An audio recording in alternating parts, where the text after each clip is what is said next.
that time.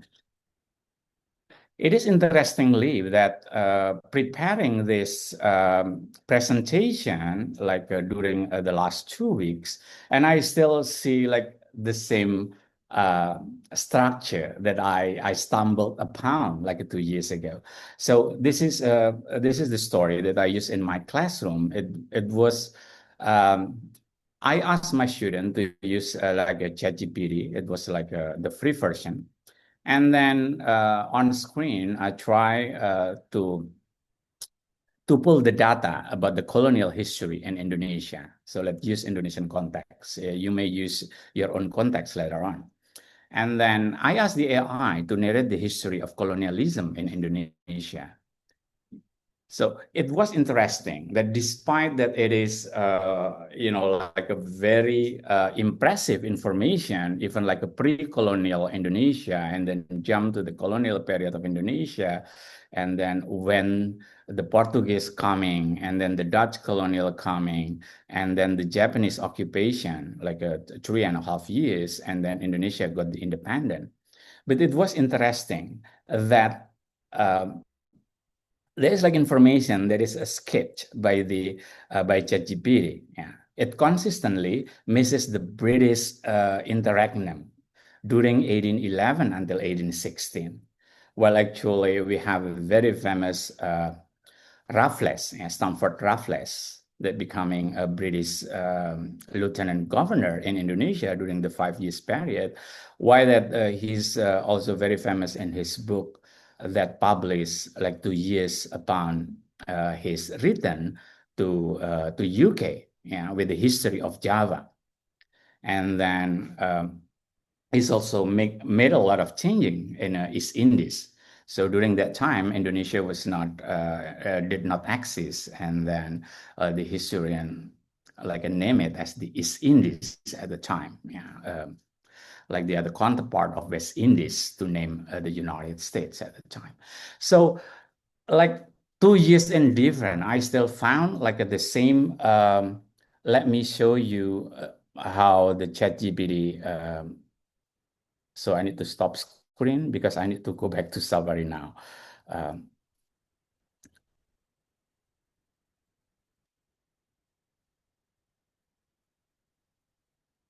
so let's see the colonial history over here. So very simple prompt and very impressive information. And remember, unfortunately, I didn't do like a screen capture like 2 years ago, but the information still the same, but right now it's very impressive because it's very read with a very simple prompt.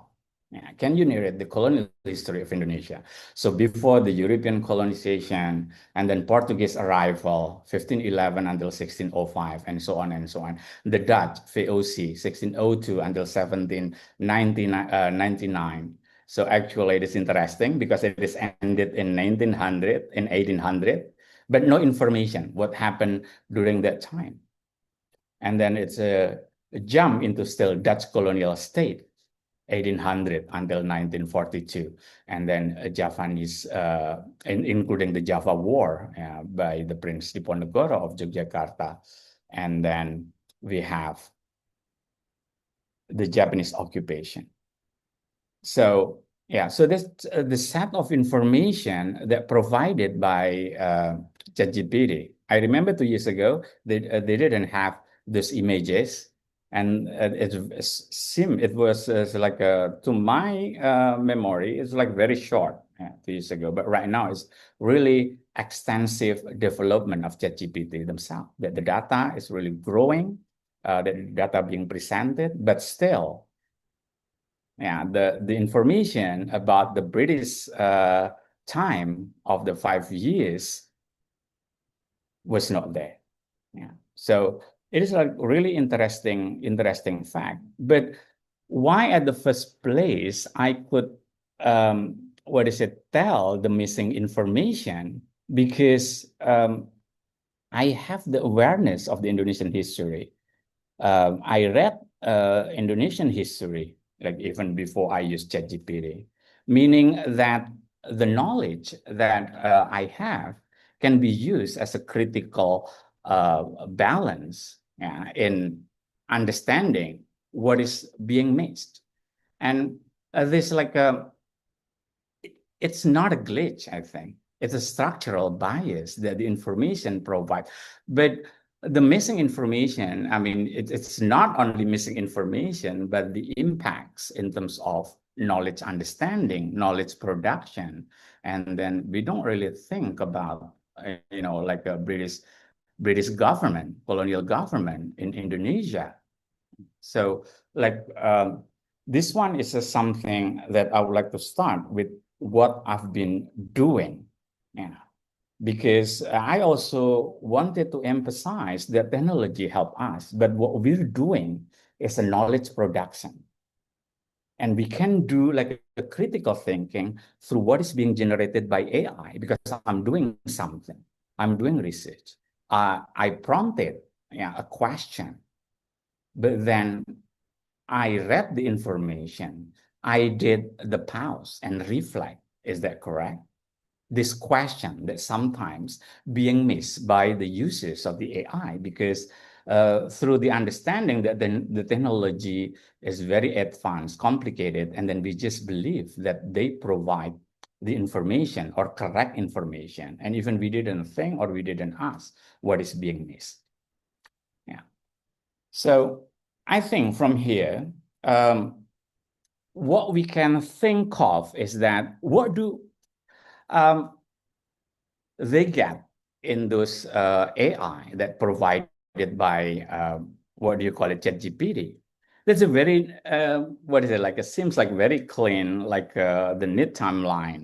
It's saying it's like about the pre-colonial era in Indonesia, mentioning many different kingdoms, including Sriwijaya, I remember, and then Majapahit, and then Demak, and so on and so on. But still, they actually missed the information about many different kingdoms in Madura, and then in Bali, and then in Sulawesi, because the information tends to generalize. But through what thing, through what tools that they curate and filter the information. So this critical evaluation maybe can give us like a further question, like how the information provided, or maybe we can ask further prompt through our understanding. Because if we just believe that this prompt and then the answer is the final answer, we might not be able to find like a more information. But what more information that we want to generate is also based on our knowledge, the way we pause, the way we stop or pause, and then reflect on what information that what is it like they gave. So like the space between 1811 until 1816 that being omitted, that the Britain actually governed Java, understand what Raffles, that we can find this information. And this is a 5 year. 5 years, not short period of time. Yeah. So this is like how the dominant, for example, let's call it Eurocentric power ideologies. I use this because previously I already narrated about decolonial methodologies and also decoloniality of thinking, the way that even the knowledge production has already been dominated by the American American centric way of thinking and paradigm.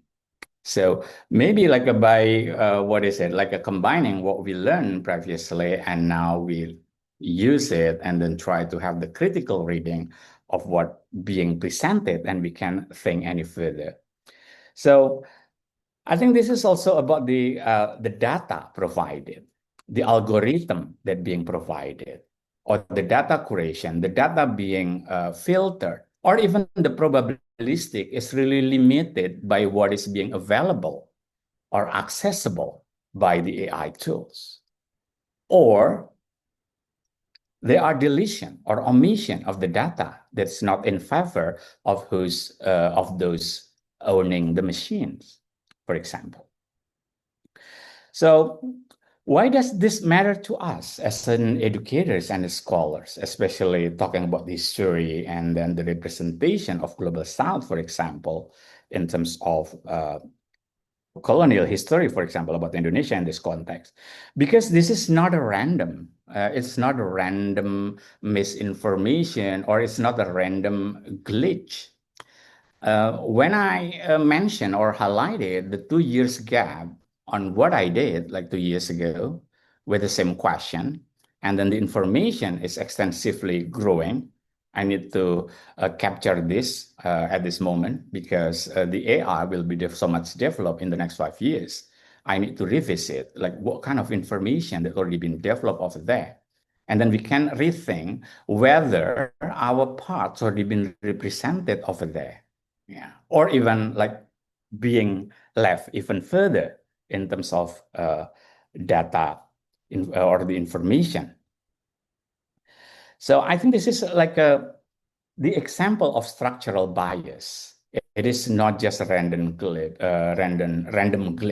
It is not an accidental, but this is the structure of the data. The bias is over there. So the AI sources prioritize Western, Dutch, and English archive to completely erasing a nuance of local reality.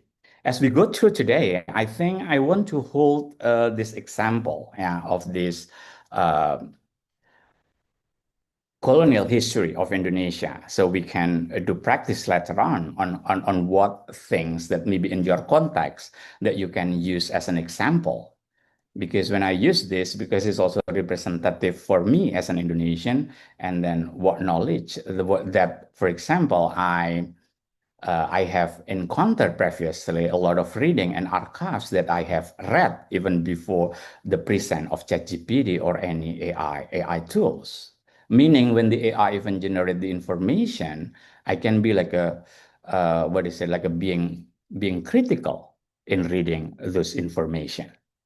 So I think over here we are looking for power. I mean, in the idea of cultural studies, where I'm focusing on right now, that whose story gets told, like whose version, or whose story like a being left out.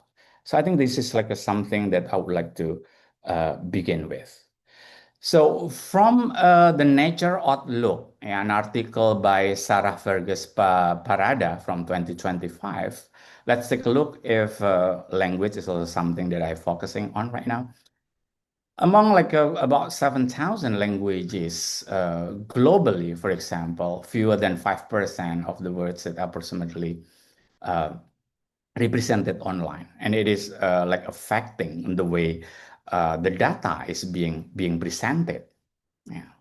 So when the AI training data structurally neglects the global south or the version or the representation, it may reinforce the marginalization of co-cultural group. In the case, for example, like when Indonesia was also struggling under the Raffles or British time in Indonesia, but it seems like that experience, like being left out. I mean, our experience, our history, is like a mess. Yeah. So we can imagine how the discussion about it might not be, um, like the elephant in the room when we discuss about Indonesian history, yeah, because it's not there. Yeah. So we can imagine if our student using, for example, generated AI solely as their references or as their resources without knowing other resources, while the data that being used by the AI might be produced by a different representation. Yeah, so I would like to use that first in terms of the data production, and then structural data bias, and then experience, epistemologies of doing. Because by doing that, it's also adding to experience and also knowledge production. So I will bring this discussion now through the theoretical framework, just to explain what kind of phenomenon that I just explained in terms of academic discussion. So there will be three pillars of theory that I would like to use, before we come into practice. So that active engagement with with AI bias transform our classroom into a site for critical intervention. So I think this is that we can do as educators, cultural studies scholars, and also communication studies scholars. So I would like to go back to, this is classic, but in the references that I share to WACOS is actually the one that already reprinted like pretty recently with the introduction, with the new introduction. But what I would like to focus is first in terms of Education and Democracy by John Dewey. It's a classic in 1916, that knowledge is actively constructed through experience.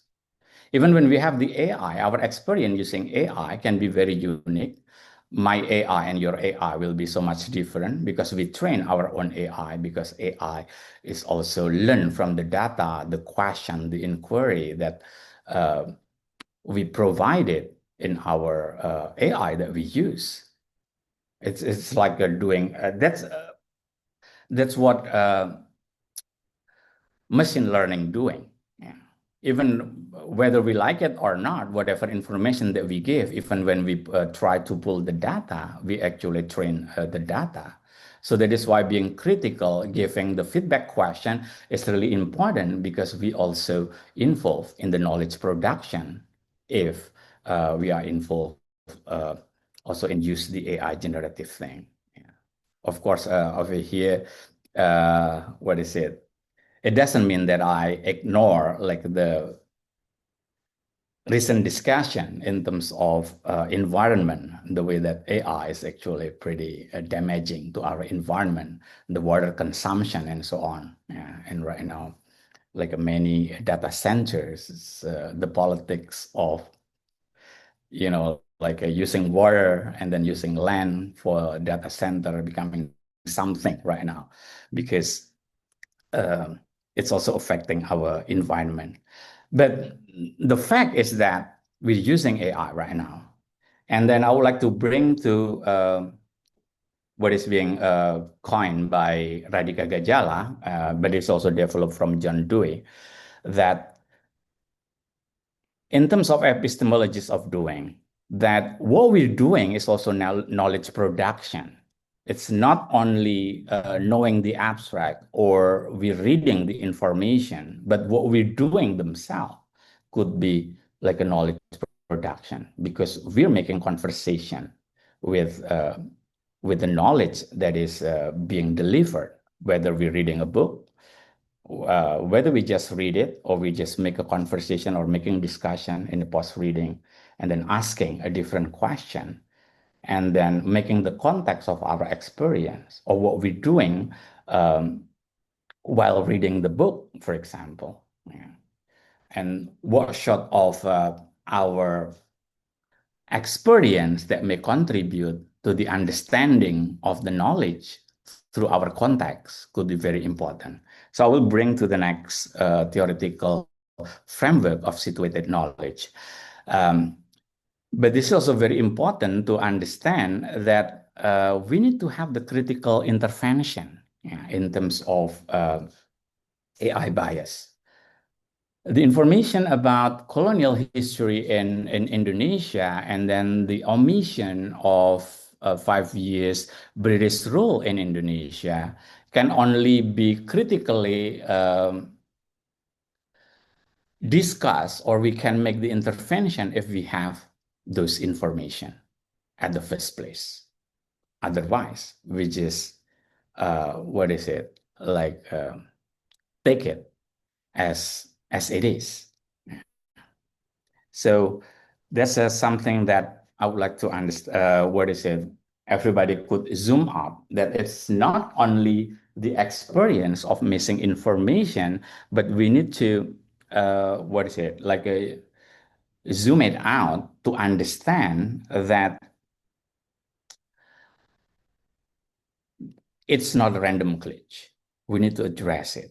And through the what is it, like a Gajala and also John Dewey,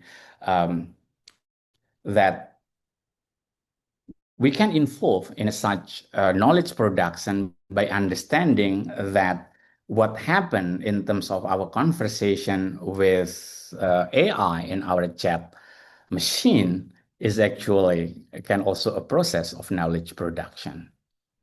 And then the next thing is I would like to bring this.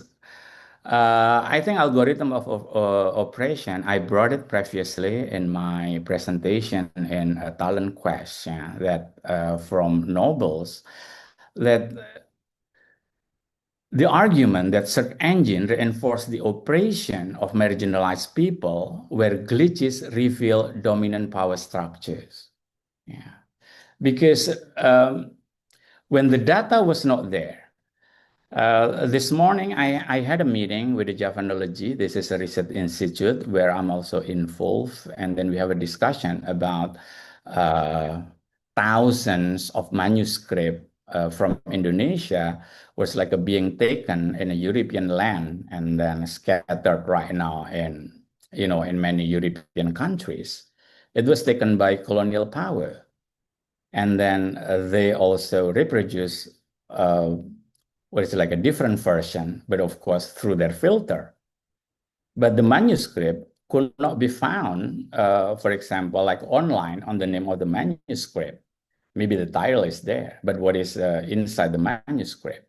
But we can find a lot of information that reproduce that actually, if we try to understand the resources or the references might be derived from this manuscript, for example, including the 5 years Raffles in Indonesia, when he published the book History of Java, 2 volume in 1817, from which like what sources, what references that they could find in, for example, in narrating the history of Java with a very long durée, explaining what happened in Java, because he also brought a lot of manuscripts.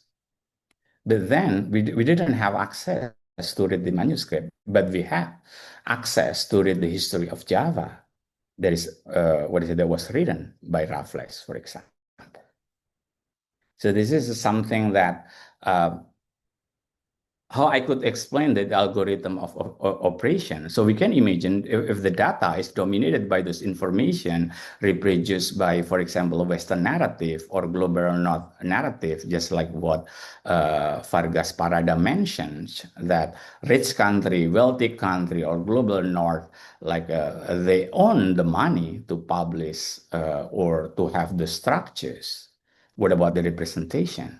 And it is interestingly that Rupika Risam in 2019, so the article is actually published in special issues of a communication journal, and then the title was Bodies of Information, but Rupika herself is actually talking about what passes in human. So then what human can do is actually it is very important that Risam views SI's rise as an opportunity to examine the default universal of subject, what human can still do then. So this is like, I would like to justify like a critical thinking is there. Yeah.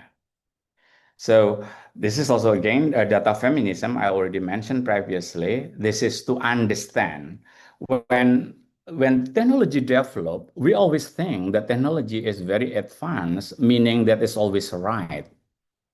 While actually there are a lot of hidden figures. There are a lot of like a muted voices or data that was not included. So when it is being pulled, it won't represent those unspoken voices. So this is also about the politics of data production and data inclusion. When the data is not included, how can we pull the data? Because at the first place, the data is already deleted from the archive or from the information. So this is like how this theoretical framework can be used to understand like what happened in a sort of example that I stumbled upon in terms of colonial history in Indonesia through the generated AI from ChatGPT, for example.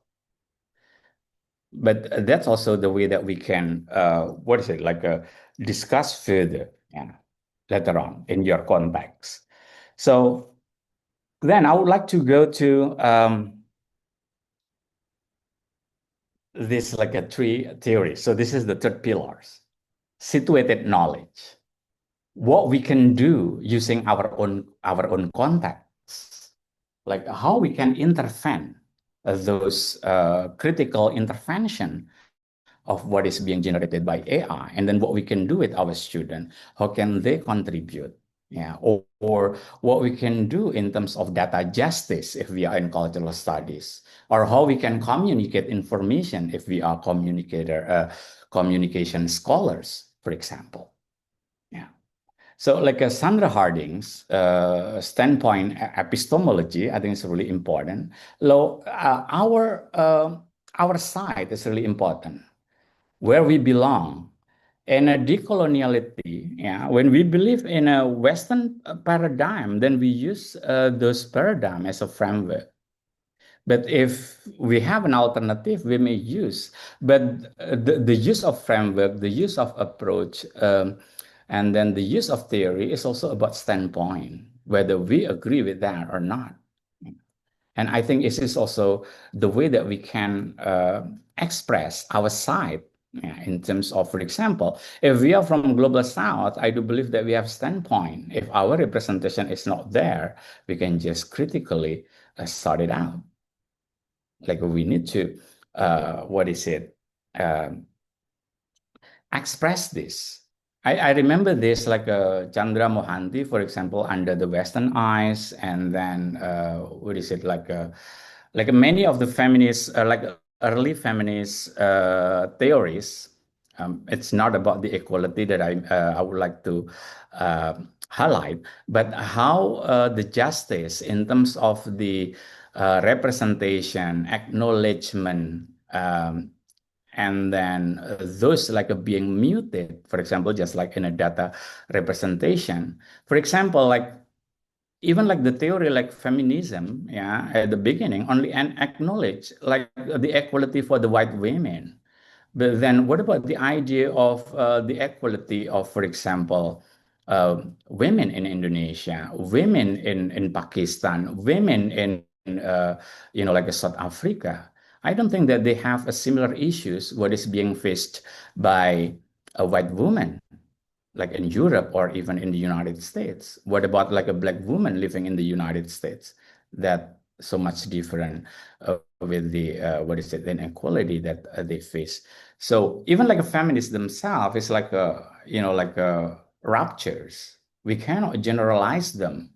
When we say like the word feminist, if we talk only about like a Western feminism, we might also negate like what happened in a different hemisphere. Yeah, so standpoint, yeah, I think this is a very important related to the identity, positionality. If we are researcher, I think this is also very important as our standpoint. Whether, for example, like in Indonesia right now, we working with a lot of government uh, injustices, and then we try to voice up. So standpoint is very important in that case, like a through with lens that we would like to express our ideas. But if we don't have a standpoint, yeah, we might not be able to represent those being yeah, I think it's what's in my research as an ethnographer is very important. Even though, for example, I'm not something that I represented, but standpoint is really important. The way that I could listen to what is it, the research subject. So this is also the thing that, for example, like Halu Alani that focuses on the dominant versus the marginalized cultures. Yeah, noting that AI rarely captures multiple realities. This is what I would like to highlight from Halu Alani in looking at the AI. Yeah. try to generalize or with the mainstream narrative. Otherwise, yeah, uh, if we don't like push the AI to pull more information within our situated context using Sandra Harding's, then what we get will be the dominant narrative. So the starting point is really important, yeah, to push the AI to pull the data, just like the representative data within our context. And it is also in line with Manicom's pause and reflect. The only way that we can this is what I mentioned when I got the information about colonial history of Indonesia. I need to pause reading the information, and then I need to reflect through the archives that I've been through the information that I've learned, through the readings that I've done, like what is being missed. So critical reading and then critical evaluation can only be done through what Manicom's called as pause and reflect with a second. Is that right? Yeah. So we need that. We need that moment. So from our previous activities, now I would like to show another activities. I need to stop screen and then go to my ChatGPT with other contact. I think I already prepared. So this one, visualize a witch. When I only what is it? Use that. I used it in the previous presentation too. That is gonna be like a white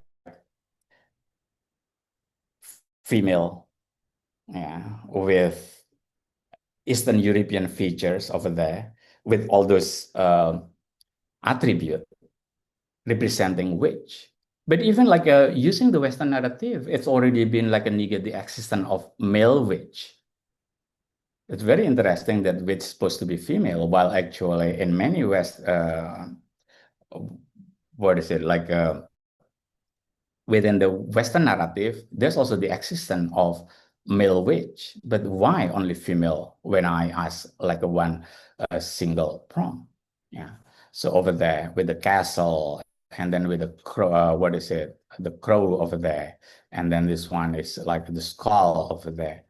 So when I try to push with a different context, for example, Japanese witch, yeah, it's suddenly like a change into batik, and then look at the hairstyle is becoming, and then look at the tempo, and then this one is it's just like angkringan or he. Yeah. So this is in this one. And over here, if I what is it? This one is a Japanese what is a term? Yeah, maybe Wakos can understand it. Yeah. Sopo sing jaluk tanpa eling bakal ketemu tanpa dingeling, for example.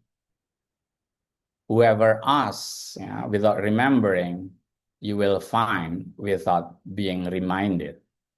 Yeah, but this one is what is it like in a Latin transcription, not in Japanese transcription. I can even like a push further. No, it's a still what is it, Eastern European female figure.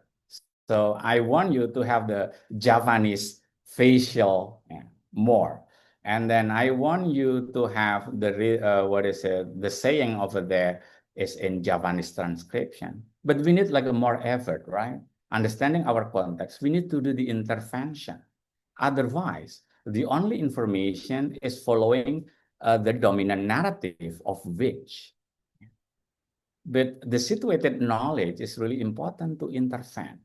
So this is like a really simple example in a what is it? We can use with our student in a many different contexts, like whatever context that we face, or even subjects that we teach in our classroom, to understand that despite like the growing AI structure, I believe that we need like more than 50 years to change this narrative, even in AI.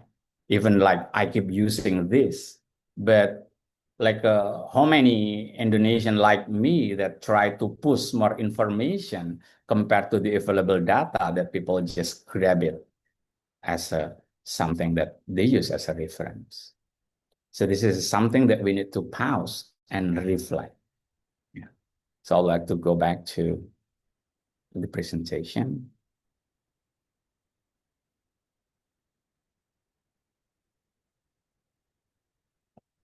Yeah.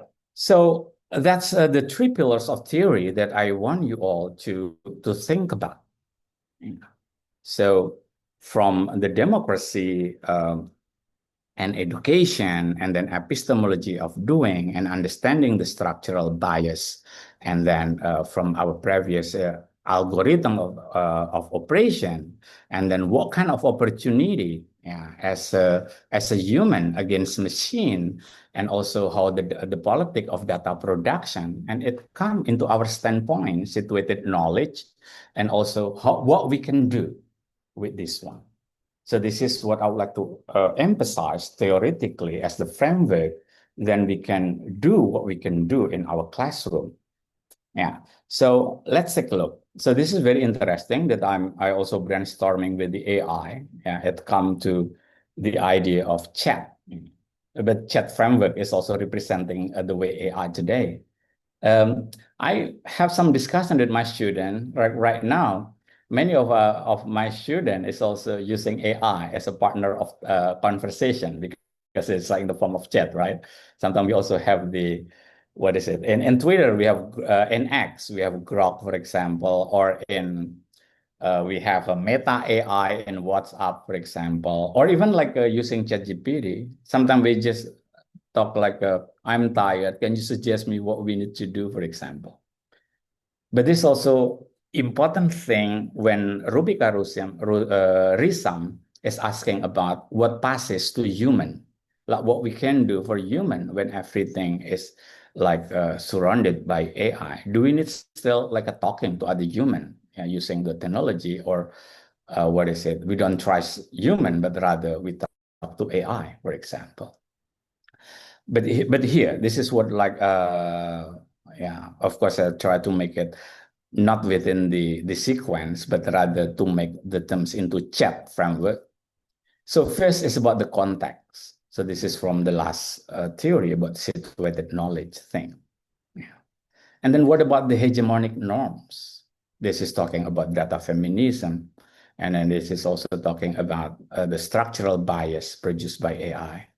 And then active language of bias. What specific words reveal algorithmic prejudice? I think this is also really important. And what is being hidden? The unspoken belief that shape this response.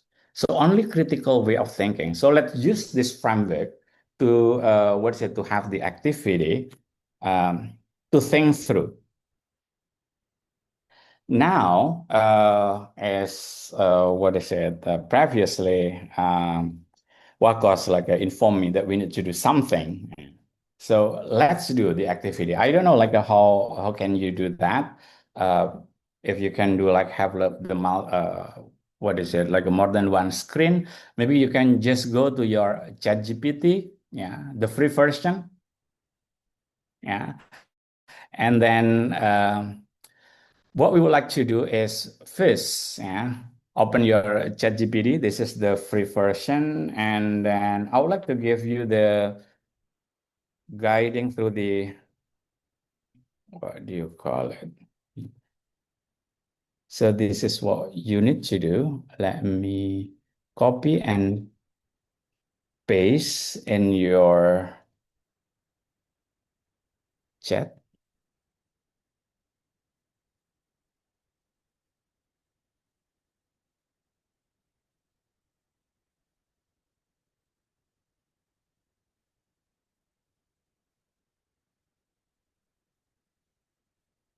Yeah, can you see it on your chat right now? Open your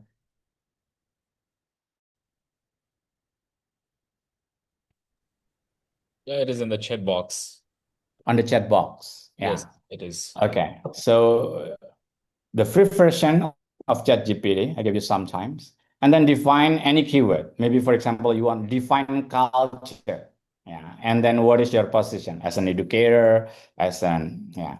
Role play based prompting. There have been what is it like a many different article about this. If you want to go on, but this one I also introduced. This is part of the like a approach in using AI, like the role base. And then you can use any keyword. Yeah. So put with your, and then in step two, yeah, that's what you need to do. In step three, type your second prompt. But now using, like a different, to push the information to get more or different thing. And then in step four, please use the prompt tree. Make sure that you use the same keyword. And then you can also mention, for example, I use like a which, and then the second giving the context Japanese which, yeah. And then the third one is like asking the AI what is being missed and what is being left out.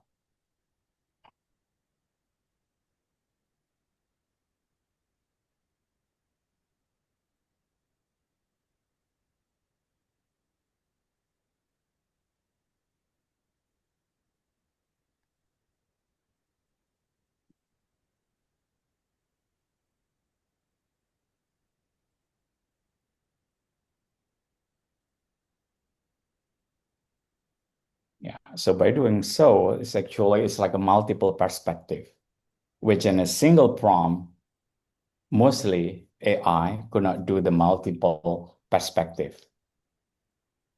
That was, I think, it's claimed by Halu Alani. Yeah. So from Halu Alani, I tried to, what is it, like interpret that. What about the multiple perspective thing?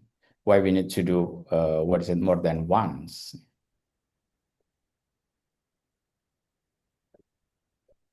And for our student, I think this is also the epistemology of doing, like involving, uh, what do you call it? Like the way that conversation that require the knowledge of the users as an active partner of conversation.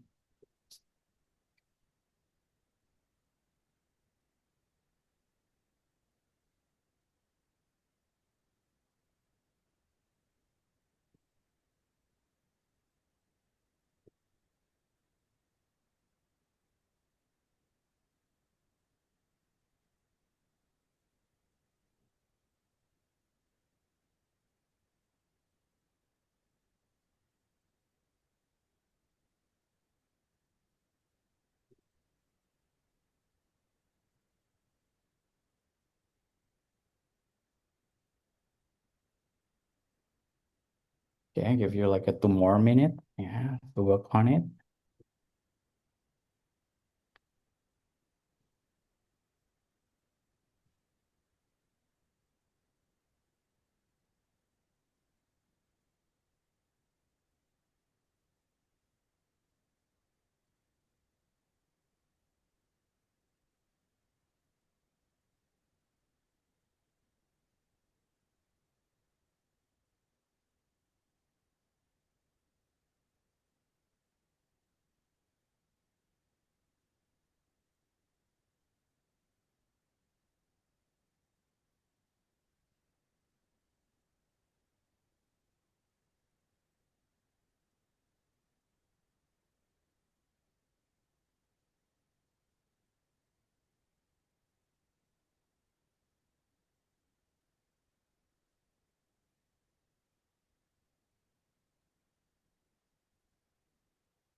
Yeah, Professor Taufiq, sorry to interrupt. Yes. Do they need to share the screenshots in the chat box or what?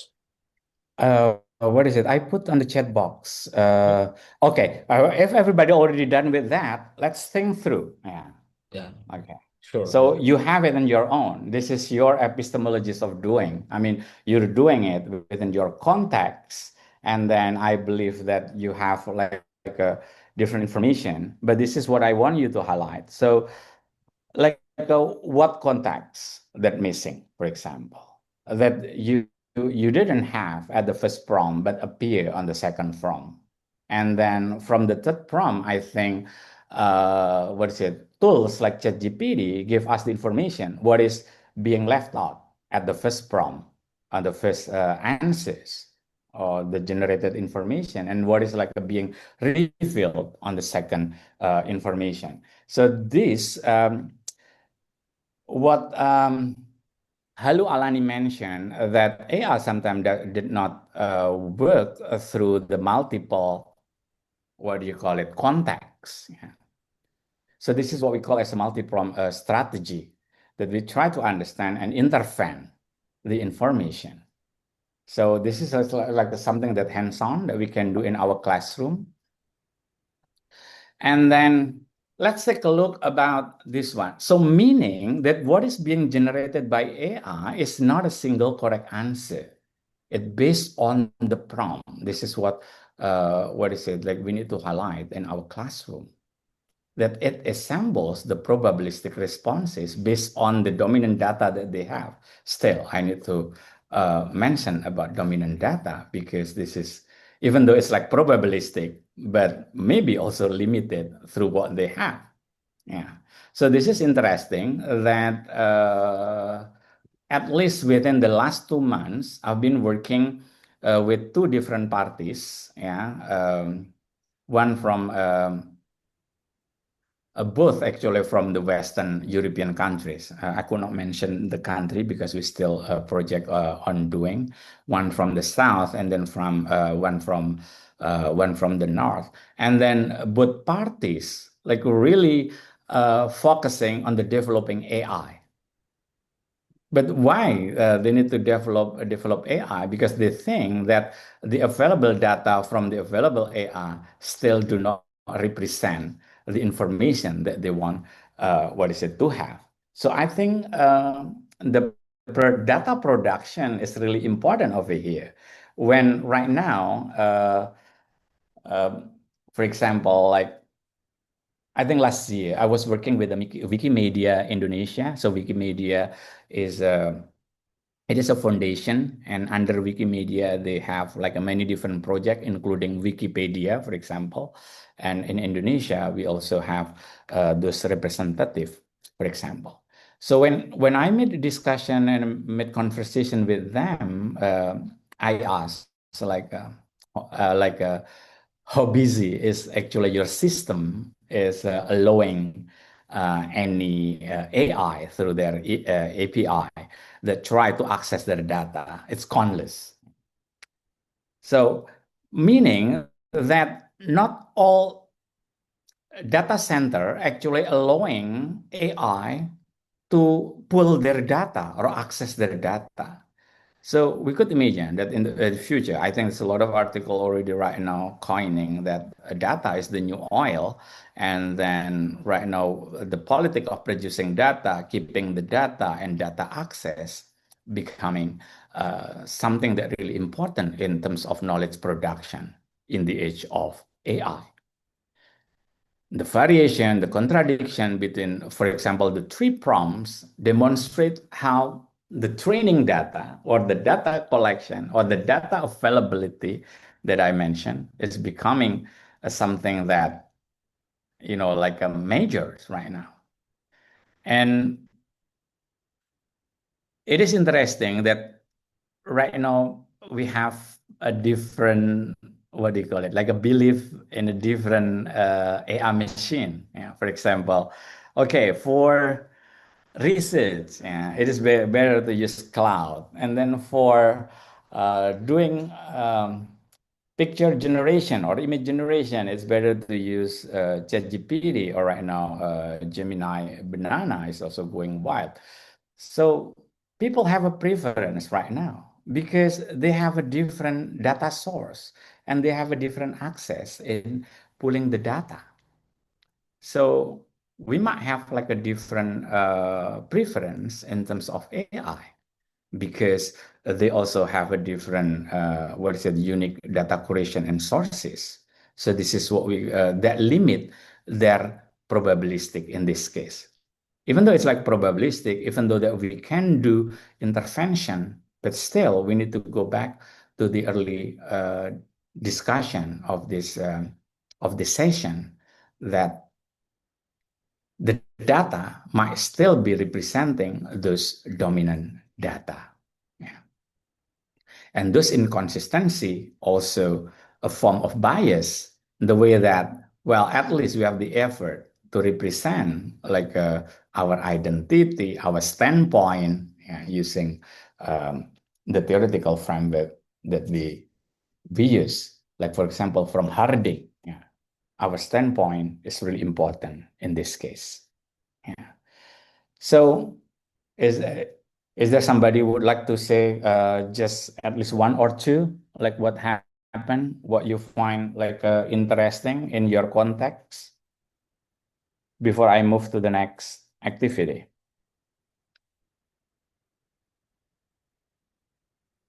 What keyword that you generate and what being left out? In my case, about Indonesian colonial history, did you define something?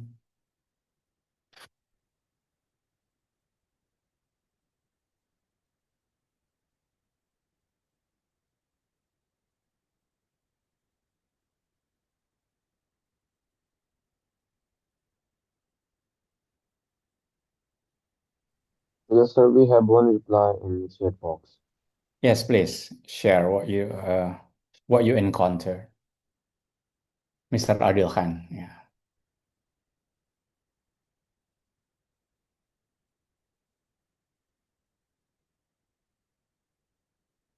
you want to share what you did?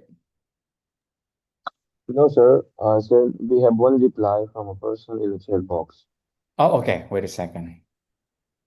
I try to access my chat box. Ah, okay.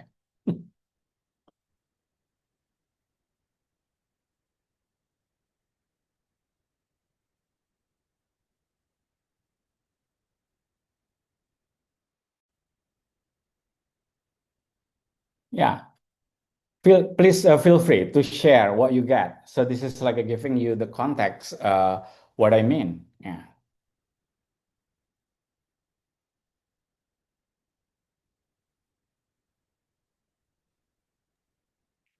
Sorry for the interruption, Professor Taufiq. Yes. We see in the chat box Abu Bakr.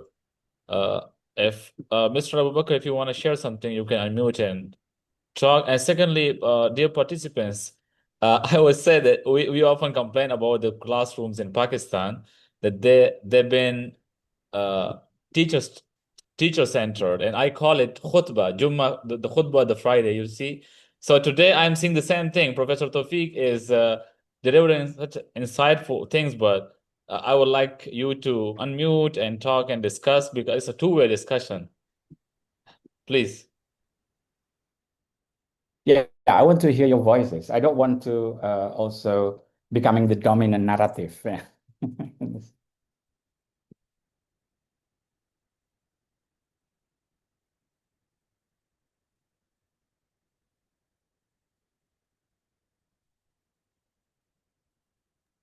May I share my screen so to fill the silence?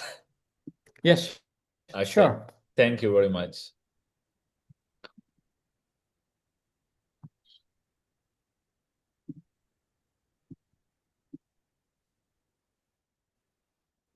I hope it's visible, Mr. Adil. Can you respond? Uh, Yes, yes, it's still Okay, visible. thank you very much. So I asked the same questions. I chose the word marginalization, and but I went for ChatGPT and also with Claude. I just want to show the difference over here. The ChatGPT version I'm using is free.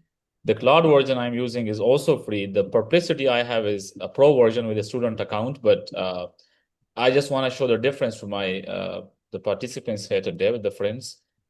Even the cloud version I used here is the lowest one so that I cannot burn all my tokens at once. You can use the max or high even.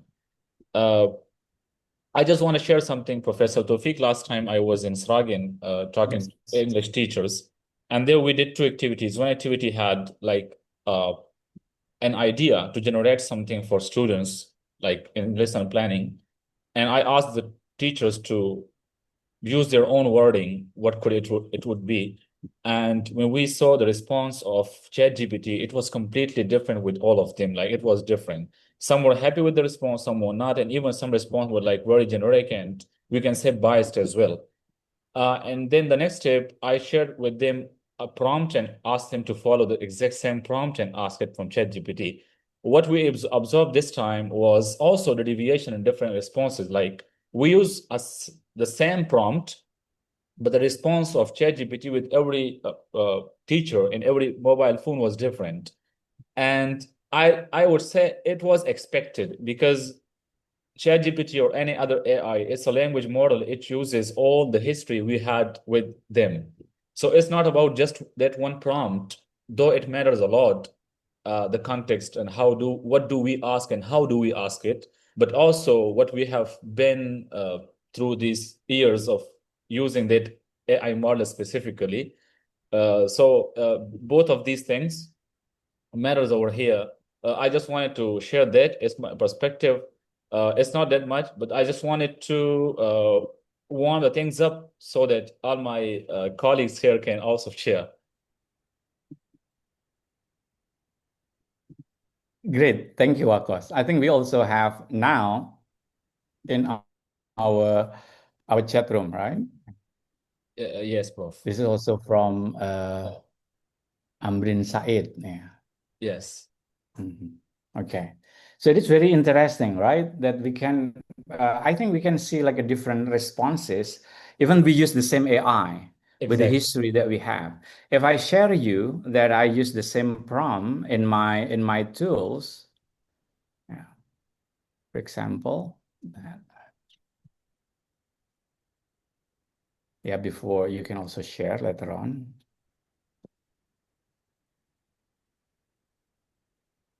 Yeah. When I ask like a define culture as a cultural studies scholar, because of my history, it's not a simple answer. It isn't, yes, of course.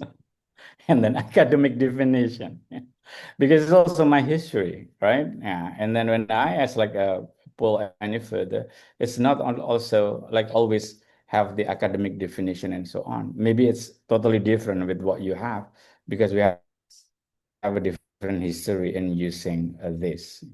So I think what is it in my previous session that I mentioned that this is also the way that we can contribute to the process of, like how the AI pull the information, understanding our situated context. So, like last month, one of my colleagues like published an article on the role play translation using ChatGPT, for example. So when we use like a different role, just I mentioned over here, it's just like as an academician, as a communication studies scholar, as an educator, as for example, cultural studies scholar, it may generate a different information because it's also give different situated knowledge or even further the standpoint. So let's think through about it. Okay. So thank you, yeah, for the sharing over there. Is there any other that would like to share? Yeah. Okay. Sometimes I also do not want to highlight or make the class also oppressive. Yeah. But please, yeah, also feel free, yeah, to raise your hand. Okay. So I would like to continue then. I would add one more point, just like on a lighter note. Dear participants, Professor Taufiq has been my teacher in one of the semesters for one of the course. And I remember he has not spoken this much in the classroom even. Uh, always asking us to share our perspectives as well. So that's what I can say to listen from you, as it is a workshop, not just a session. Yes, Prof. Taufiq, please continue. Okay. Thank you. Yeah. Yeah. So let's think through about like through our chat framework. We also need to think about the edge over there. What kind of the AI hegemony thing? Okay. So because even the probabilistic that I mentioned is through what dominant data that they have. So what do you call it? The systematic analysis of AI outputs uncovers missing data, meaning like our first prompt and then moving to the second prompts to push more information by giving a different context. It is the way that we try to, like uncover the missing data. Even, of course, it's not necessarily that always answer what we're looking for, because there is no guarantee that even the AI that we use will provide all information that we need, including, for example, British colonial period in Indonesia, even though only 5 years. But if we talk about it is like a very short time span, is very short compared to the Portuguese or Dutch colonial. Yes, it is correct. But Japanese power is only 3.5 years. But why was there? For example, because, for example, the independent and so on. But still, there is like a missing data over there. Yeah. Okay. So yeah, another what is it, chat response over there. Thank you. Yeah. So please, what is it? You can catch up and read and learn to each other. We can compare. Yeah. So that's how dynamic and how different information, yeah, that you may have in your different contexts. Yeah.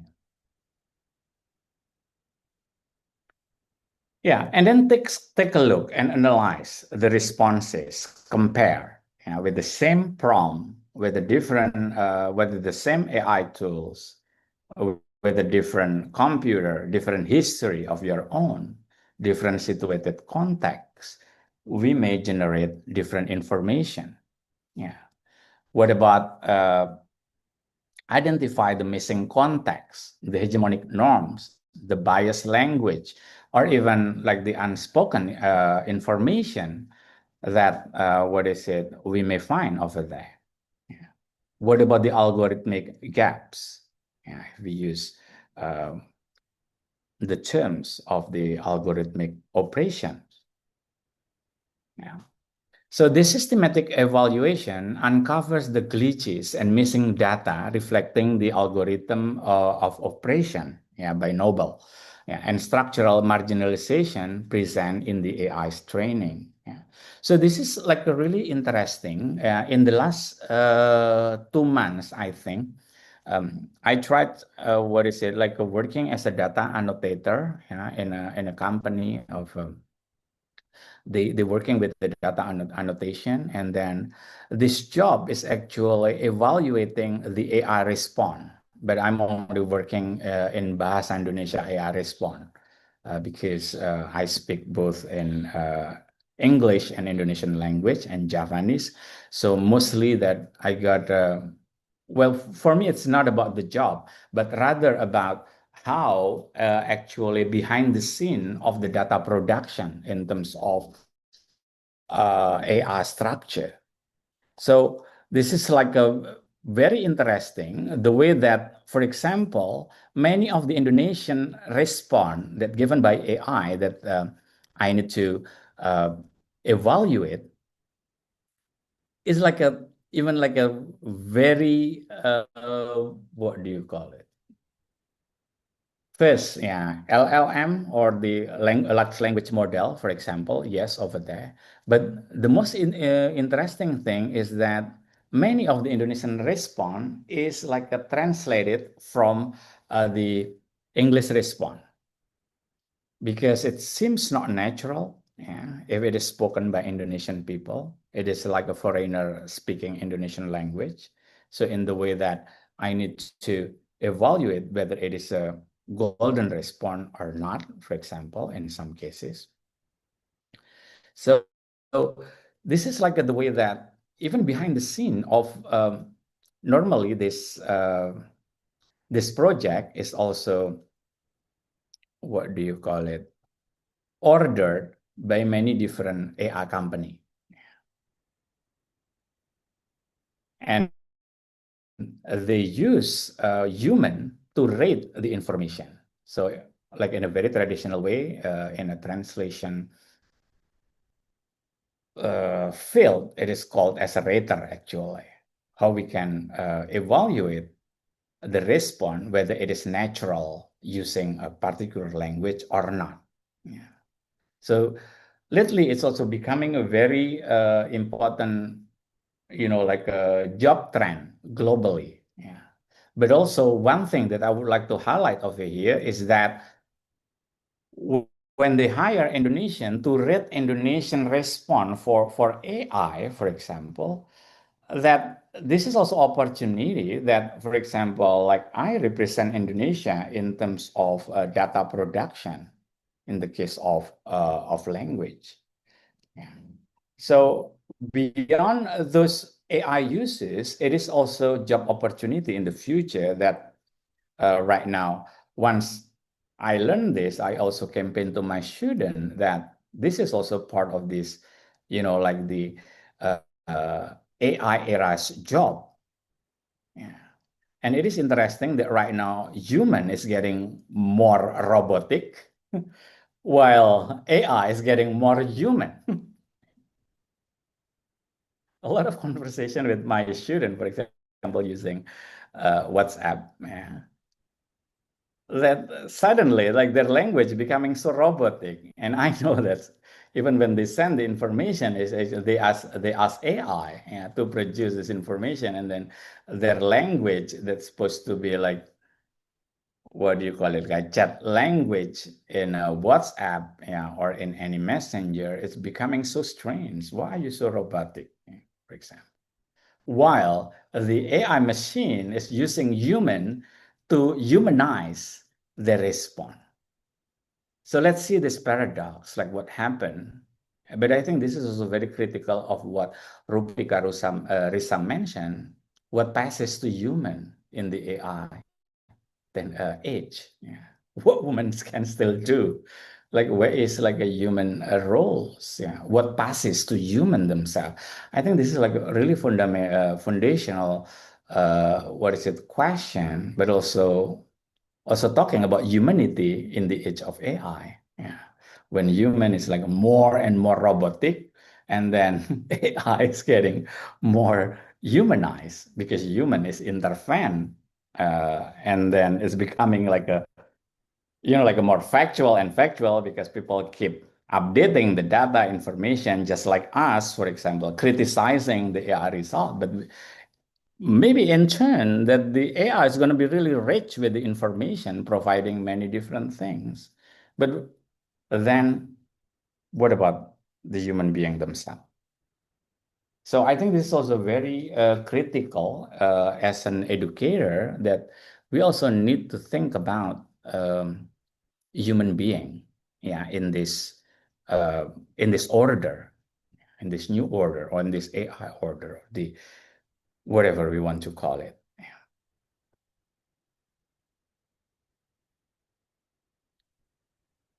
Yeah.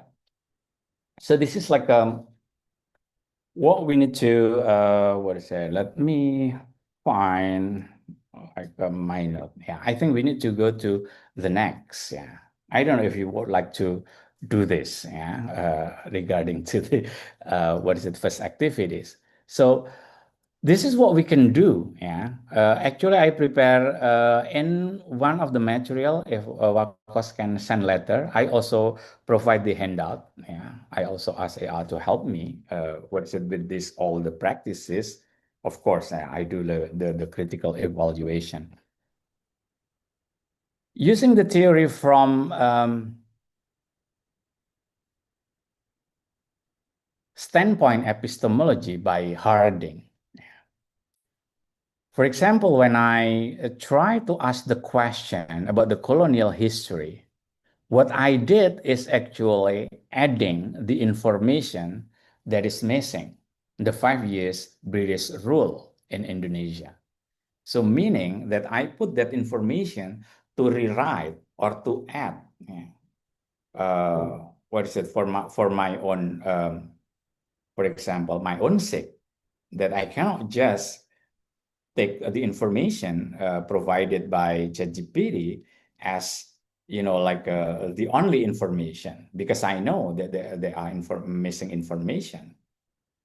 And my standpoint is that because even that's really crucial time for me as a researcher in Javanology, for example, because I need to read and I need to criticize, for example, the version of history of Java over there.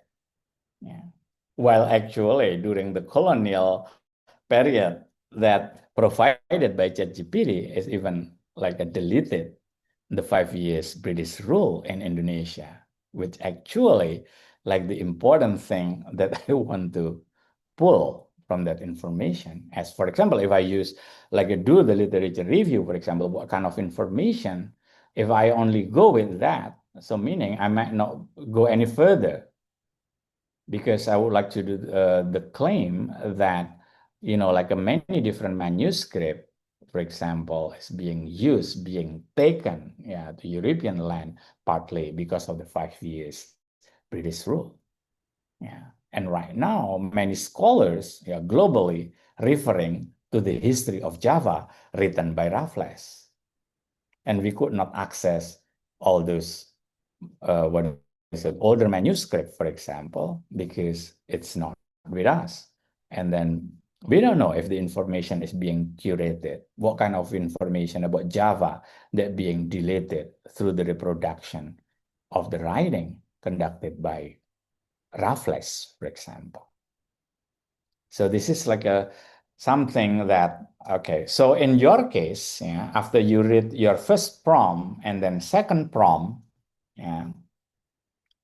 what information, and then third prompt, like being deleted, and then just go back on the first prompt and then try to, if, for example, you got the same question, the same question with your first prompt, what sort of answers that you will give, for example. Whether you will go with the first response or you will go with the second response or the synthesis with the third response. So think through about it. So with this activity, I think you can ask your student to think through about like what is like the dominant information that given at the first place. So what feature of which that like a firstly generated, but when you give the context, what is being added, and then go back to the first prompt, then think about what is being missed. Whether it's representation, whether it is information, or whether, for example, it is about particular data.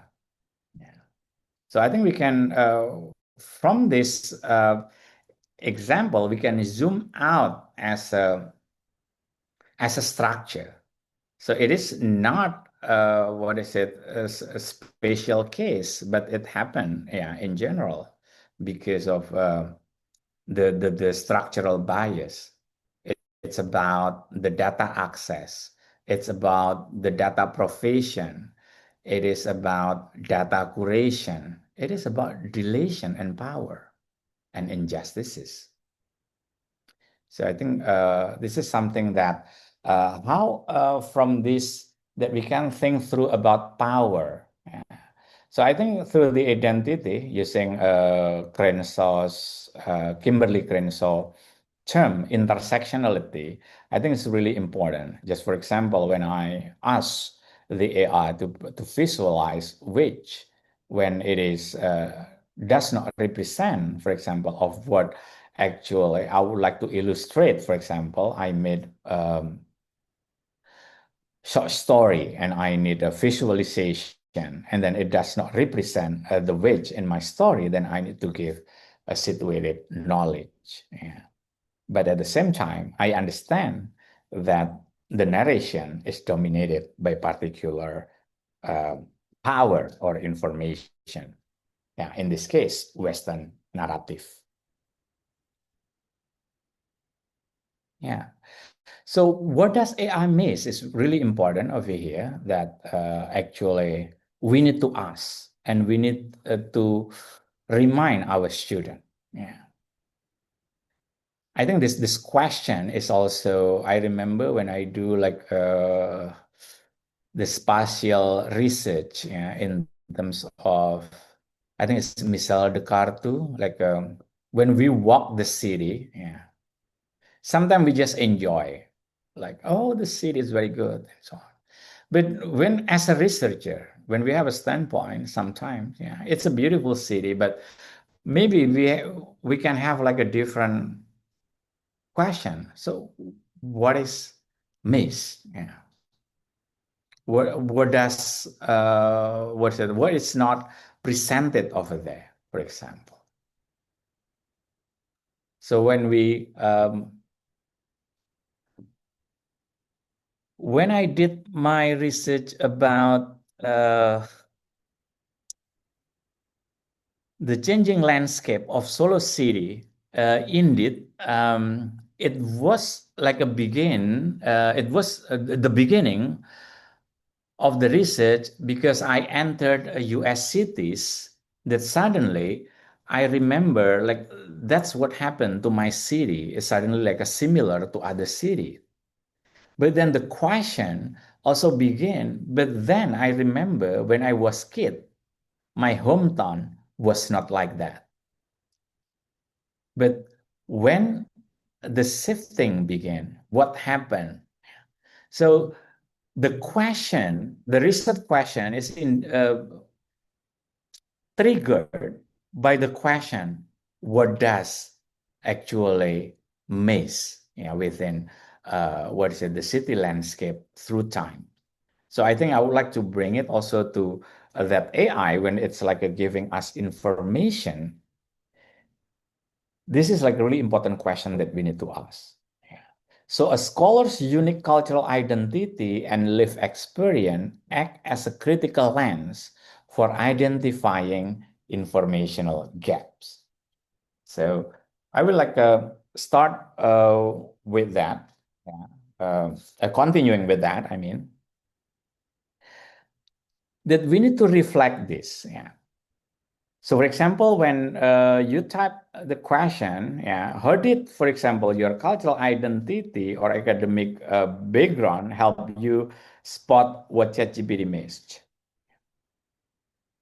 Just like the British rules or the which that it is does not represent my identity, for example. Yeah. So when we start questioning this, actually we are um, doing what Manicoms called as a pause and reflect. Yeah. Not try to think about. Yeah, let's do like I think I have a question over here. What specifically did you add that AI couldn't? Yeah. For example, when I did the reading, critical evaluation is the 5 years British rule. That is something that is missing. Yeah, meaning the AI failed to recognize the very important colonial years, 1811 until 1816 in Java. So this knowledge is situated and depends on individual backgrounds. Yeah. I might be able to criticize that because in my context, I ended learning, for example, history of Java. But maybe other Indonesian might not be in the same situation because they did a different reading, for example. So pausing to reflect reveals how personal cultural identity helps identify what AI tools like ChatGPT already misses. Yeah. So as we are in the global south, I think we are coming from a radically different background. I think it is a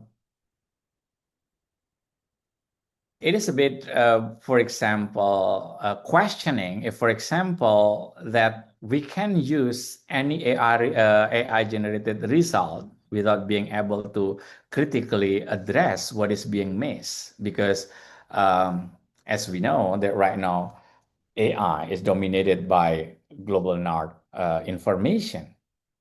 For example, if we have the standpoint from, for example, global south countries or different identities other than those Euro-American paradigm, I believe that we can find a lot of like a thing that being missed. I think that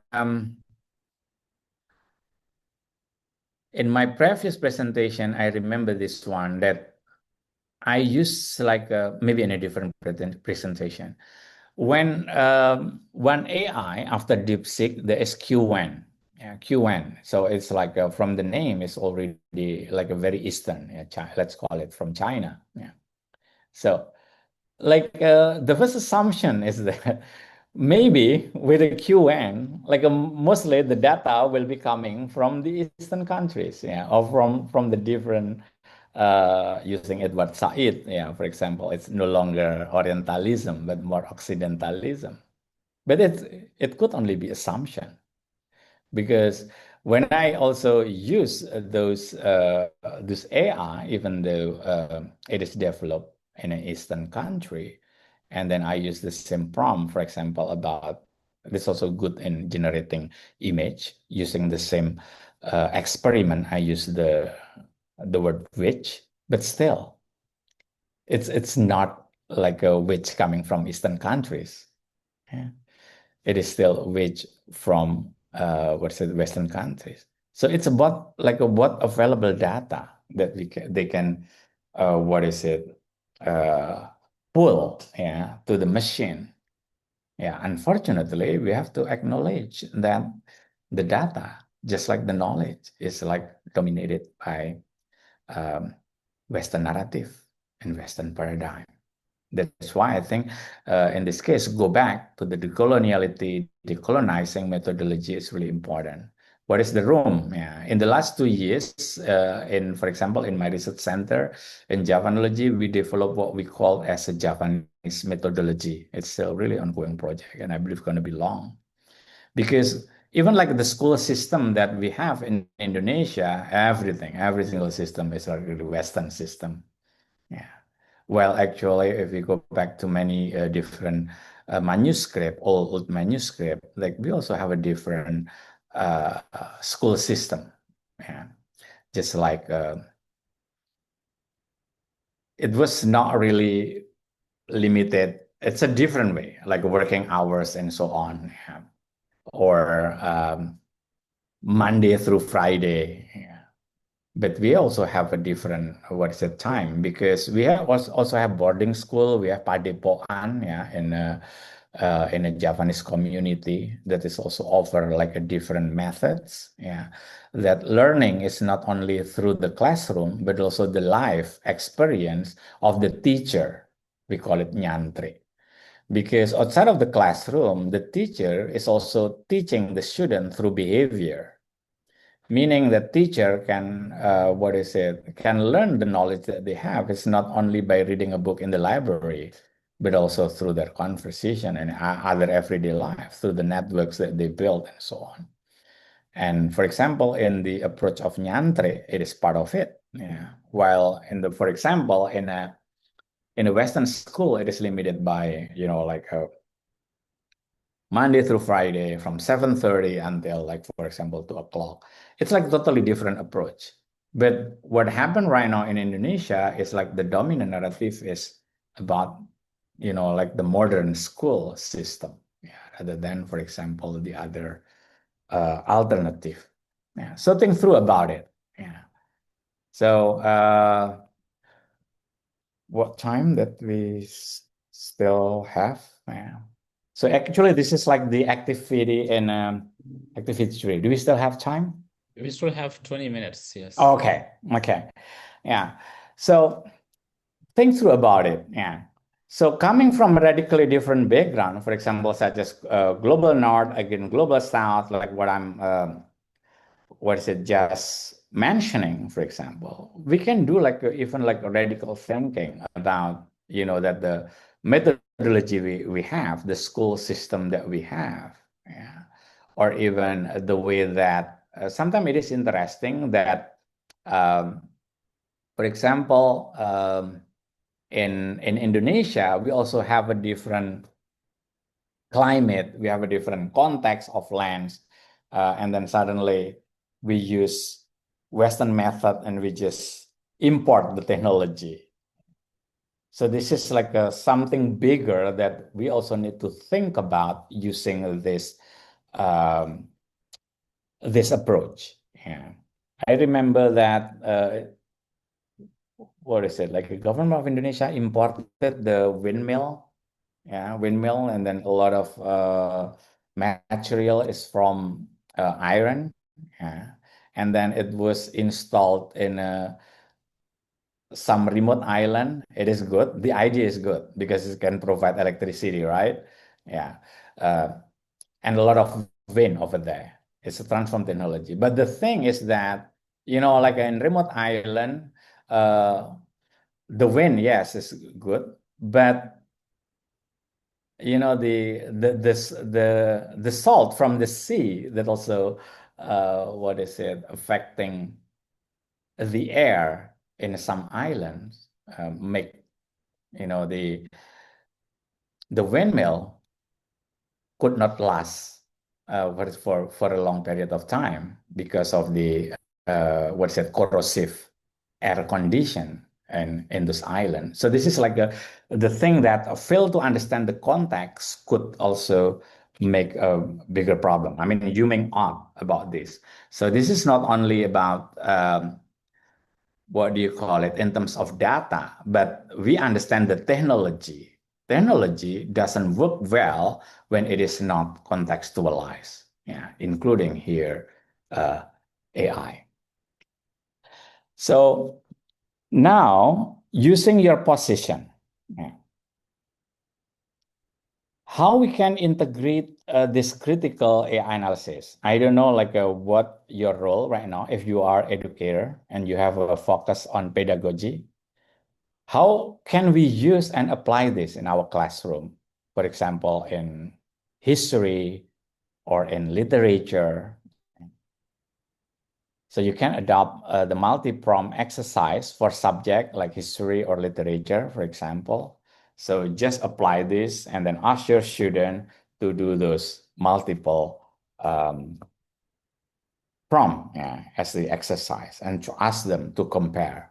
If you are cultural studies scholars, you can use this method and methodology to challenge how AI erases events, yeah, or information, like the British, for example, Interregnum in Indonesia and questioning archival authority. When I thought communication research classroom, this is what I did. Yeah, so in addition to ask AI, they also need to go to the library to verify the information or go to the archival room, whatever archive that they could get with the real data to reconfirm. Yeah. Especially when we are working with a very unique information. For example, when I did a research about Solo, yeah, I cannot rely the information from AI because I don't think that there are a lot of unique information about Solo that will be what is it provided by AI. Maybe the AI machine need me, yeah, to provide information about Solo indeed. While the general information over there, but if we do a research, it might be very specific and unique information that when we give the statistic, even it's like a train the AI themselves rather than we got the information from the AI. And then for if you are like a communication scholar, for example, you can examine how AI outputs impact international communication. I mean, it's about representation, how we brand an information, yeah, or we make the conversation as the representation of our identity, for example, yeah, meaning that maybe our identity is not there, it's not represented. Yeah. So I think this is like something that even like this is, for example, within the Indonesian context or global South context that we really close. Yeah, but I also have experience of teaching American, what is it, like American universities, for example. It was like really interesting. So I had two different experience. Back in 2007, I was teaching Indonesian language and culture, yeah, in a U.S. university, and then pretty recent, I teach like American pluralism to the American student. Yeah, it was really interesting the way that what do you call it? For example, we sometimes we assume that they know what we think they know, for example, as American. But in fact, yeah, sometimes yeah, we indeed like a need to give them information. So this is also based on like a unique experience of the student themselves. So when, for example, I teach in the Midwest, and for example in New York, there will be like a different context that like their experience for like a living in the Midwest United States and living in the East Coast United States.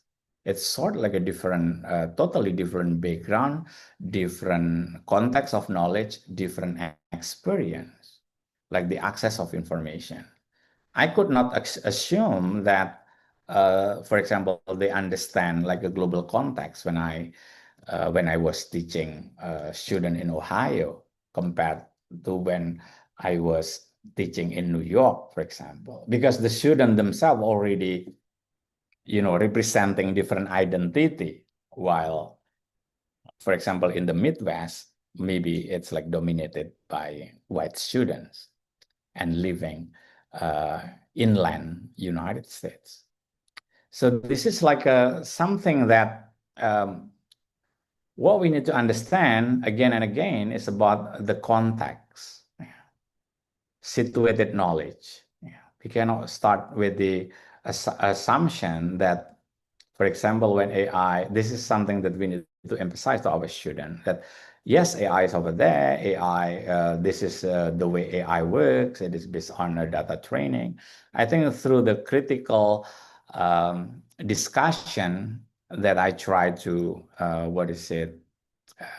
emphasize and highlight this evening, I hope that it can be becoming approach that we can use in our learning process and also in our classroom as an educator. So think through with that. Yeah. I think I have the activity over there. That's wait a second.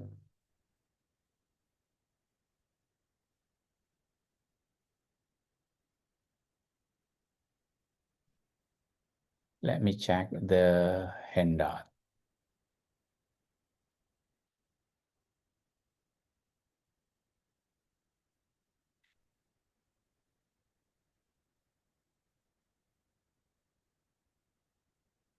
Yeah, I think I can share it there. So this is the handout like a look like when I put the screen. Yeah.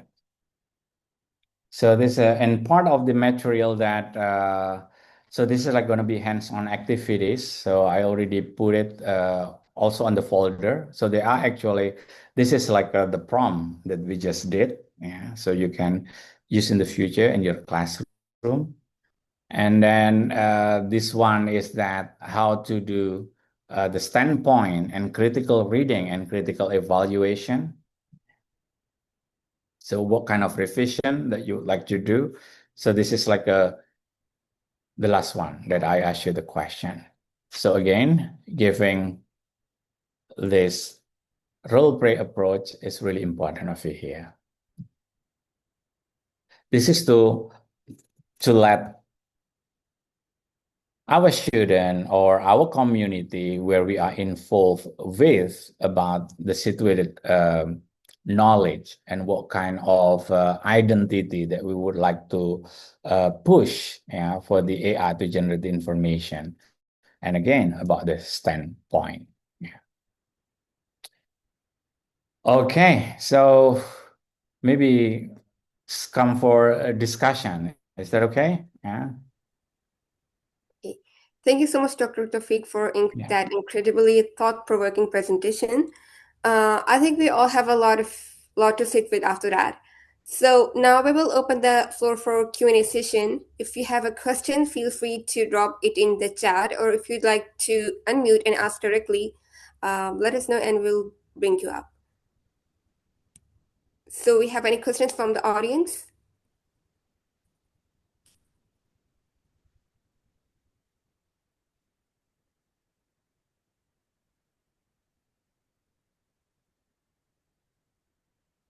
Do you have any question? Is my voice clear? Yes, I can hear you. So I want to ask from Professor Tawfiq, as my English is not very good, but I want to ask something. As I'm a university student and I experienced that there is an activity that is very common among the students to use Gemini to ask for the predictions about the future, and they also ask Gemini to tell them about their personality. They send the picture of their palm and ask the Gemini to act as a palmist, and I also seen that the results were nearly accurate about the personality. So my question, and I want to know your opinion, and I want to uh, know that how can we trust the validity of Gemini or AI about the predictions. Thank you, sir. Yeah. Thank you, Ms. Kansa, for the question. So, yeah, it's a come to what do you call it? I think I already also mentioned one of the example, like right now, one of my student in a cultural studies department, yeah, is a master student having a research about even like a further than that. It's a digisexuality. So meaning that they start to have AI as their partner, like in talking, making conversation. um, um, this is like a, what do you call it? Like a rely on a machine as a partner, yeah, as a source of information, while actually, again, go back to our conversation today, that let's take a look how the AI structural bias, the potential that it may give us, like a misleading information, yeah, in terms of, well, AI will give us the feedback based on the information that they have, based on the data that they supply. Even sometimes after you using AI for a while, you can also start asking about your personality. But again, the personality that they will answer, it might be based on the information that we give, and then the prediction that based on a lot data that they store. Yeah. But again, whether it is what do you call it, correct or not, there must be a situated context, because in terms of the feedback or the response of the AI, it's tend to generalize like the information. I think this is also, it's very related to our discussion today. When we don't really put give specific context, they will give like the generic information. If, for example, we use that as a personal, what is it? If it is about like a life decision, yeah, it is something that like we need to understand that the AI may fail to understand our specific or particular context. But is that right? Right or wrong? If the question about it, I would like to answer that it's based on the generic. It's like the first prompt, yeah. But it might be closer if we give even like a push with the further information. just like the which, Japanese which, and then we can ask what is being missed. But our context, yeah, again, yeah, but right now it's also something that even what is it like terrifying is that the way that we give a lot of personal information, yeah, for example, because more and more, even like I think some AI also developed from like, not only about knowledge, but application like reading, like a palm reading. They also start like like a give, yeah, whether we believe on the palm reading or not, but some people is actually also use that as to predict life. And there are also some AI that working also based on that too. But again, this is whether is it representing our specific context. Yeah, that's something that like a first prompt, second prompt, or what Nobel call as we need to understand that AI cannot do the multiple contexts. Yeah. That's going to be my answer. All that Thank you, was a sir. question and a great response to that. So do you have any other question from the audience?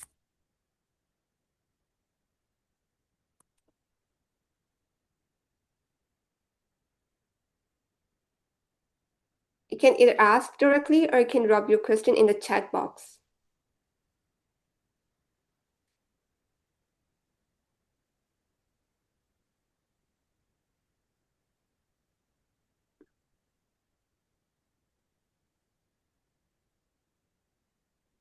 Any more questions from the audience?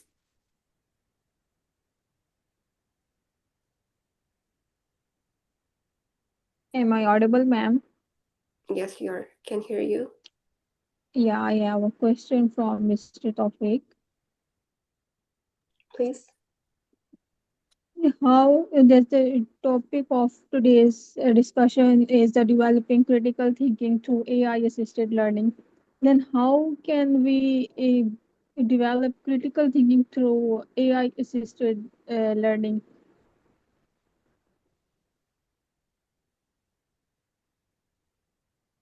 Okay, so your question is then how we do it? How do we do it? Yes, sir. Okay, yeah. So I think like the handout that I gave, like a 1, 2, 3, the step is it's gonna be what do you call it? My answer. Yeah. So understand like the theoretical framework and then pause and reflex. Yeah. Do not just like collect all the information as it is, but also we need to question what is being missed. That's the important point that I would like to highlight tonight. Yeah, so this process is that if we use that as a learning tools, then we also need to understand that there will be potential structural data bias, the problem of representation, something being missed. Yeah. So we use the AI just like library, but also we need to understand that we need to ask that question. Yeah. Yeah, pause and reflect, and then we might, together with AI, reproduce the knowledge. Our question is actually contributing to the production of the knowledge themselves. When we push with a further question beyond the answer or response given by the AI at the first place. So I think that's going to be my answer, Miss Ayesa.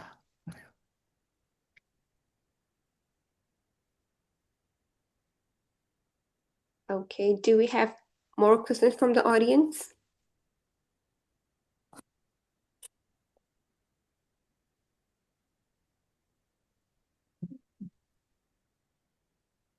If there's no, I can do like the closing because it's going to be another hands-on thing at the end. Yeah.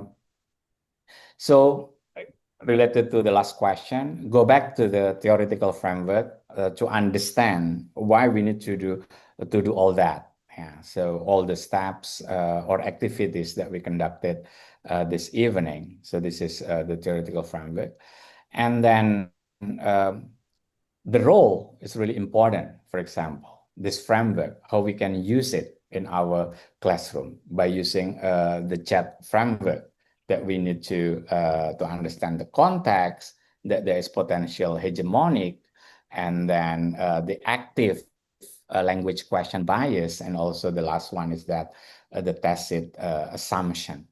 So this is based on our, and then this is also something that you can use in your classroom. For example, when we do these activities, yeah, even though we use AI, it doesn't mean that there is no room for high order critical thinking. So that's when we do all the activities, you can provide this as a, you can use this as a, what is it, your rubric, yeah, to guide the evaluation of the process.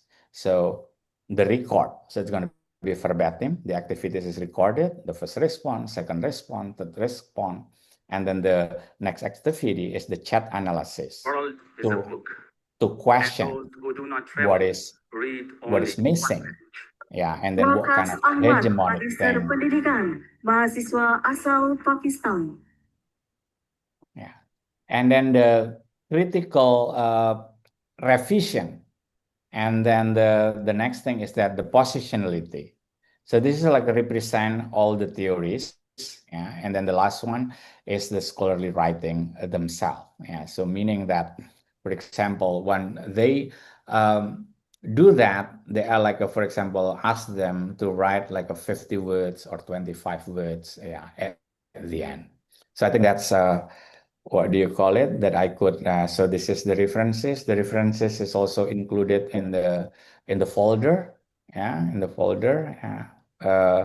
For the sake of the what do you call it, yeah, I hope that you're not like really sharing, yeah, but because this is like what happened in a global south countries, so we just have the PDF copy of that, yeah, it doesn't mean that so yeah, use for the personal use only. Yeah, thank you. Okay, sir, we have a question in the chat from Oh, Miss okay. Nadine.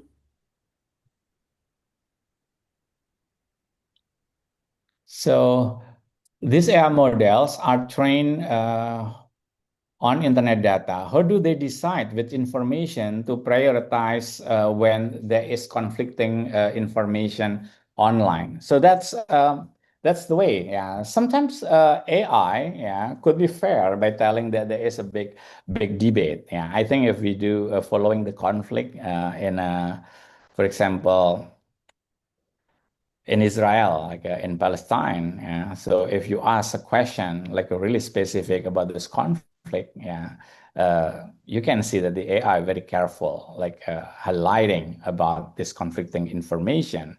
Yeah, and sometimes it's also about standpoint. Yeah. So this is what why we need to be critical, because even like the information provided by AI, or even like search engine like a Google, for example, or any search engine, it might like a hide like a different information right now about AI. But if you compare, for example, about many search engine, they may provide a different data source when you search something, yeah, including academic articles, yeah. Or I think there is a Mr. Adnan Marwat would like to say. I think that's the end. Wakas Ahmad, Magister Pendidikan, mahasiswa.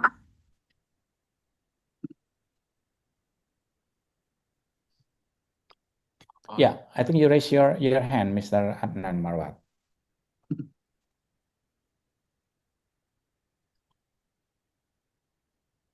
I think it's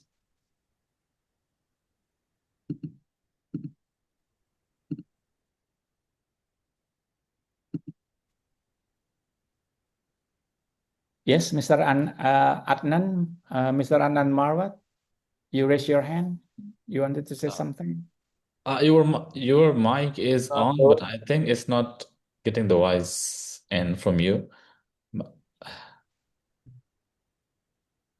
It is on, but it's not working, I think. Yeah, I cannot hear anything from here.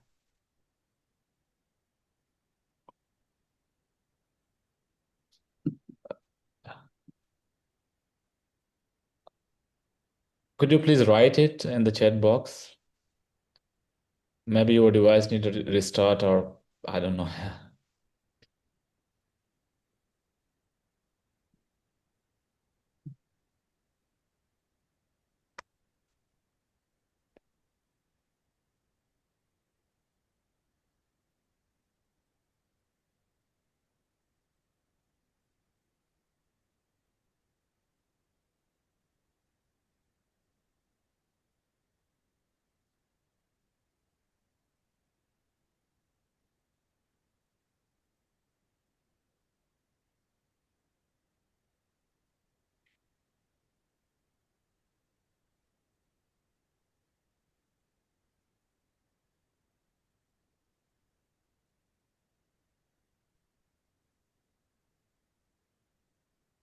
Yeah, related to the last question while waiting, it is interesting to understand like a conflicting information too. Sometimes AI prefers not to when they are like a design not to talk about politics, for example. I don't know if you have ever encountered something after they type long information and then suddenly decided by saying that it is beyond, what do you call it?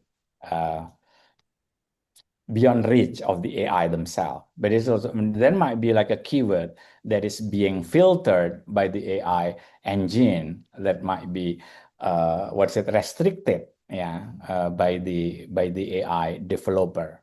I think there are a lot of cases about this. Yeah, they filter some, like a keyword in the way that, I mean, not only about choosing, filtering, or curating information, but sometimes they also restrict some information being given. So this is something that we also need to acknowledge. Yeah, from Mr. Adnan. Yeah, sir, I have the question. If we are, using ChatGPT, some of research are it is waste the water. Yeah. And another question is that sometimes we use the AI research like synopsis and thesis. Okay, from the first question, I think I what is it like also mentioned what is it during my presentation that yes, it is correct. That's one of the a lot of discussion right now about the water consumption because the problem of data center is that they need like a what is it like a cooling the machine and the use of massive waters, yeah, especially in the use of AI data center or just in general data center. I think New York is one of the city government that already start regulate that they won't, at least this year, they won't release any permit at all during this year to build any data center within, New York territory. And why? Because of like the water issue, and some areas I think start being reported and becoming issue in the U.S. that the environment surrounding the AI data centers, they also have a problem with the decreasing water quality. Yeah, so because of the use. So this is a part of the information that Calls in the surrounding book, the AI and those and who do not becoming travel read only one page. becoming Kualitas what Ahmad, is it Magister debate Pakistan, in terms of mahasiswa asal Pakistan. what do you call it in terms of the use of water and water consumption. And it is interesting that some AI developer right now, this is like the war of what is it like the underwater territory, like ocean, because it's gonna be like the future way of a data center because it's surrounding by water. But will it be another problem globally? We already talked about climate change and a lot of like a problem, but what happened in the future? Yeah, I think that's also a very critical discussion. The way the AI and environment is also something that like the upcoming issues already becoming a big issue. And then in terms of AI, yes, even like right now in Indonesia, when we use a Scopus and then the use of AI, yeah, I think it's about ethics, yeah, the way that when we, what do you call it? We need to be transparent. Like, for example, by giving the AI transparency. Yeah, even when we use the literature review using AI, some journal even like allowing doing that. But as long as we acknowledge and we do the AI transparency, but we also need, for example, when we do data analysis, I think in the old days we also use SPSS, we use like a tools, and right now if we use that, for example, in helping like in our process in the research, I think that the transparency is part of the ethics. So that's going to be my answer. Yeah, the time already exceeded. Thank you for the reminder. So we are coming up on time, so we will wrap up this segment. Thank you all for such engaged questions tonight, and thank you again, Dr. Taufiq, for such generous and detailed answers. So we will head for our group photo, but before our photo, I would like to formally thank Dr. Taufiq on behalf of Talent Quest. We're presenting him with a certificate of appreciation for his time and insight tonight. Thank you again, Dr. Taufiq. Sir, can we please show him with the certificate? Certificate wasn't ready. I'm so sorry. We will share in the email. Yeah, the team has not prepared it. I apologize for that. Okay. So I would like to formally thank Dr. Taufiq again on behalf of Talent Quest. And again, so let's take a quick group photo to mark tonight's session, everyone. Please turn on your cameras if they're closed or off. And we would love to have you in the frame.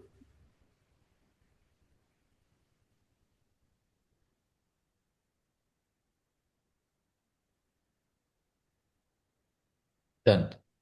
So yeah, thank you. So also a couple of quick announcements before I would like to announce here. Keep an eye on our Instagram, Facebook, and LinkedIn, all under Talent Quest for updates on our upcoming sessions. Certificates will be issued to all participants within 48 hours. So please don't email us repeatedly asking for them. And if you have any idea in your mind for the next session, please let us know and we will be more than happy to consider it. And as we wrap up tonight, this was such a rich and valuable session. Dr. Taufiq, thank you again for so generously sharing your time because it's already late here in Indonesia. Your knowledge and your perspective with us, conversations like this are exactly why Talent Quest, our program, exists, to connect with voices across cultures and spark meaningful dialogue. I would also like to thank Mr. Wakas Ahmed, our head of Talent Quest, for his support, and of course, all of you, our audience here, for showing up, staying engaged, and asking such wonderful questions. On that note, this brings us to the end of tonight's session. Thank you all again, and we will look forward to seeing you at the next one. Good night and good evening to everyone.